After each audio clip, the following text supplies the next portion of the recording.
Hello and welcome to The Top Story, a podcast with the headlines of the day from our correspondents around the world.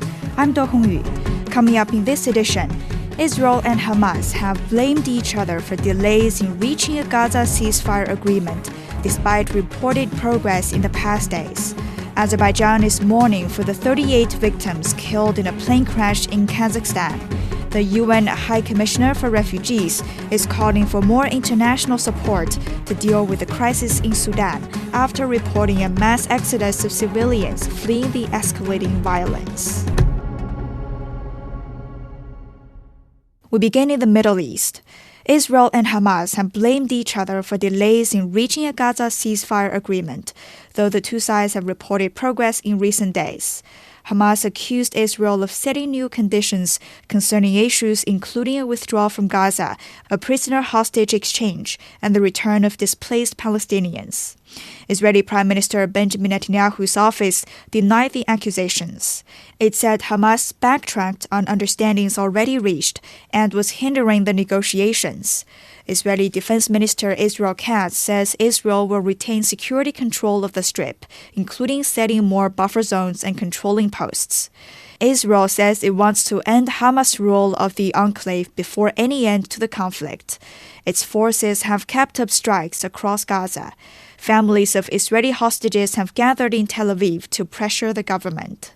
Jonathan Rijev has more. It's a report that concludes that basically the army did not know that there were 6 hostages in the area it was operating in the city of Rafah in the southern Gaza Strip. It happened in late August, but the families are saying that this is exactly the proof that military pressure is not only saving the hostages, it's exactly the other way around. It is military pressure that is killing the hostages. It was a few weeks prior to this incident when the IDF was able to rescue 4 hostages from Gaza, and after that event, Hamas told its militants loud and clear, if you see the Israeli army approaching and you have living hostages in the area, you shoot them and you kill them.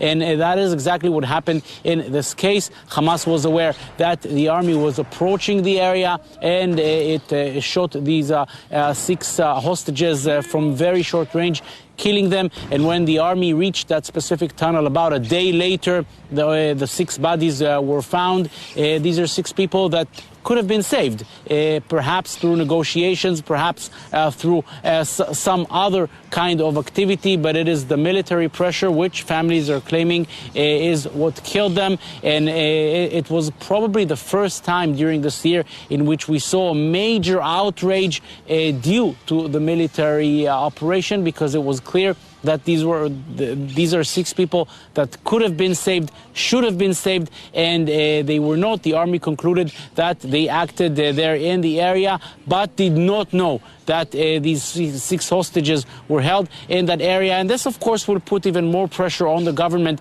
as now we're hearing of progress in negotiations for a hostage deal. It is the military pressure that is killing the hostages, say the families. It is only through a deal in which the people who are still, the hostages who are still alive in Gaza, can be saved. This is why Israel has to go to a deal now, say the families, and abandon the other option, which is military pressure. That was Jonathan Rijev reporting. Turning to Asia, Azerbaijan is mourning for the 38 victims killed in a plane crash in Kazakhstan on Wednesday. The Azerbaijan Airlines commercial jet with 67 people on board was flying from Baku to Grozny, Russia, when it slammed into the ground. Authorities say 29 people survived the crash. Ikram Kali has more from Astana. President of Azerbaijan Ilham Aliyev signed a corresponding decree on Wednesday saying that he shares the grief of the families of those killed in the accident. Azerbaijani side arrived in Aktau to provide assistance to their compatriots. Meanwhile, the investigation of the causes will be conducted by the enforcement agencies of Kazakhstan. Forensic experts and experts from civil aviation were involved in it, said Deputy Prime Minister Kanat Vazumbayev. The Ministry of Emergency Situations published the list of survivors. This tragedy has become a common grief which divided many families. It's my cousin. He was supposed to come and return quickly. More precisely, he was bringing his brother's child and then planned to return. There has been no contact since the incident. My cousin's name is only on the list, but we have no information about whether he is alive or not. He worked over there and he brought his brother's child to Azerbaijan. His brother contacted him yesterday and maybe again this morning. He told his brother, but his father is not aware of that. His father is also waiting for news from us. According to Deputy Prime Minister again of Kazakhstan, the plane requested to enter the airspace arrived in Kazakhstan around 11:02 a.m. local time. But after 26 minutes, communication with the crew was lost. The reason was that there was a collision with birds. They reported to the dispatcher. Finally, the plane collided with the ground, Bazumbayev said. However, it is too early to draw conclusions. A criminal case was opened in Kazakhstan on the fact of the plane crash. The final cause will be determined after an investigation, examination of the black box that has already been attached into the case, control room and aviation services. According to the latest news, the survivors of the plane crash in Aktau are in 2 hospitals. There are 27 people in the regional hospital. 11 of them are currently in intensive care. 7 of them are in extremely serious but stable condition. And 1 woman is in extremely serious condition, unstable, unconscious, and on ventilator. 11 and 16-year-old girls were taken to the nursery. They are receiving medical treatment. Kazakhstan is from Aktau and the other cities donating blood for the victims. It is transporting to the Aktau regional hospitals. Kazakhstanis have been carrying flowers and toys to the Azerbaijani embassy all day, expressing their condolences and deep support for their brotherly people. That was Aigram Kali reporting. In Africa, the UN High Commissioner for Refugees has reported a mass exodus of civilians from Sudan fleeing the escalating violence. Around 80,000 individuals crossed the border into neighboring South Sudan this month alone. The agency says it needs more international support to deal with the crisis. Daniel Arabmoy reports. Over 20 months in, the conflict in Sudan shows no sign of ending. In fact, it continues to drive thousands of civilians from their homeland. In less than 3 weeks, over 80,000 people have sought safety in South Sudan, following an escalation in fighting in Sudan's White Nile, Sennar and Blue Nile states. According to the UN, the new arrivals have tripled the average number of daily arrivals compared to previous weeks. The majority of those fleeing are women and children with critical humanitarian needs. The situation was not safe at all. When the army entered, there were gunshots and a lot of chaos occurred. I immediately took my children and walked to the Jordan border with others because we needed a safe place for our children. Those fleeing the latest wave of violence in Sudan are not only Sudanese, but also South Sudanese refugees previously living in Sudan's White Nile state who had been relatively safe since the conflict started. The humanitarian situation remains dire, with the threat of overcrowding and shortages of essential supplies. This place 2 weeks ago was almost empty. We built a reception center to accommodate few hundred of people. Currently, we have over 5,000 refugee and returnee who are staying at the border, and many of them also staying at the roadside connecting Rank Town with the border.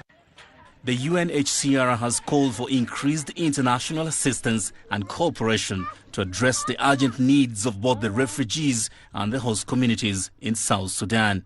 That was Daniel Arabmoy reporting. In North America, incoming U.S. President Donald Trump has threatened to impose heavy tariffs on goods from Mexico, Canada, China, and others. Nitsa Soledad Perez explains the potential impact on U.S. businesses and consumers. At M&M Tomato and Chile Company in California, owner Melquiades Flores sorts through his imported produce, a business that could soon face major changes.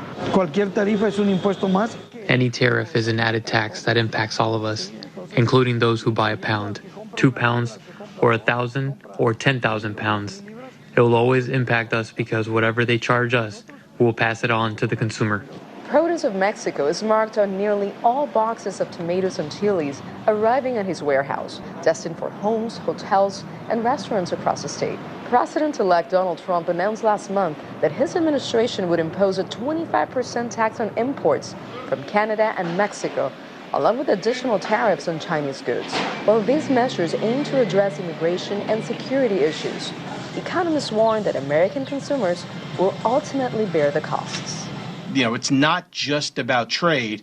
It's about using trade as a means to accomplish something that this administration would like to see happen, which is to slow the tide of illegal immigration across the border, as well as slow the tide of illicit drugs across the borders. For industries like footwear, where nearly all of the products are imported, much of it from China, the impact could be dramatic. They're proposing a 60% tariff on goods coming in from China. The shoes we sell, we're a moderate price brand. Our average men's shoes retail for about $50. So our $50 shoe would likely go to $70 or $75 a pair. For produce importers like Flores, there are no easy solutions. California's growing season lasts just 4 months, making Mexican imports essential year-round. Consumers are wary of the proposed tariffs and their potential impact. I think if they're implemented the way that we've been told they're going to be implemented, it will have an initial negative effect. I think it's going to make prices go up quite a bit, both for the consumer and also for producers here in the country.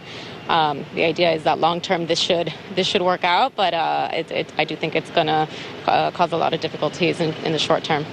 As the debate over the tariffs proposal continues, one thing is clear. The American consumer is closely watching how these policies will end up affecting their bottom line. That was Nitsa Soledad Perez reporting. Finally, in Europe, leaders of the countries of the Commonwealth of Independent States have discussed the prospects for deeper economic integration at an informal summit in St. Petersburg, Russia. Dasha Chernyshova has more from Moscow. GDP growth of the Commonwealth of Independent States, the CIS, is expected to reach 4.7% in 2024. Russian President Vladimir Putin said Wednesday, addressing the group's informal summit and adding that this is higher than globally. Putin also said that Russia's trade turnover with the CIS members increased by more than 10%, amounting to over $93 billion.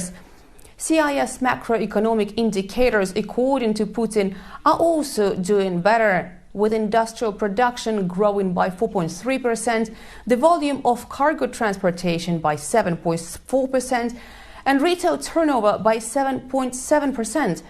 He stressed that the processes of so-called import substitution have accelerated, ensuring technological sovereignty of the CIS countries.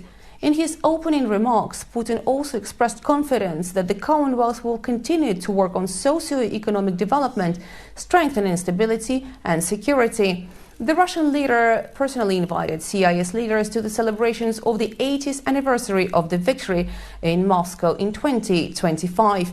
The meeting of the CIS leaders traditionally takes place at the end of December, and the leaders have a chance for informal discussions. This year, Armenian Prime Minister Nikol Pashinyan is not attending the meeting after being tested positive for COVID-19. And Azerbaijani President Ilham Aliyev had to return to Baku after an Azerbaijani passenger plane crashed in Kazakhstan. That was Dasha Chernyshova reporting. Before we go, here's a recap of today's top stories. Israel and Hamas have blamed each other for delays in reaching a Gaza ceasefire agreement, despite reported progress in the past days. Azerbaijan is mourning for the 38 victims killed in a plane crash in Kazakhstan. And the UN High Commissioner for Refugees is calling for more international support to deal with the crisis in Sudan after reporting a mass exodus of civilians fleeing the escalating violence. And that's it for this edition of The Top Story, a podcast that brings you world headlines every weekday. For more news in politics, business, sports, and culture, you can subscribe to The Beijing Hour, a one-hour podcast news magazine program. We welcome and appreciate all ratings and reviews. I'm Do Hongyu. Thank you for listening.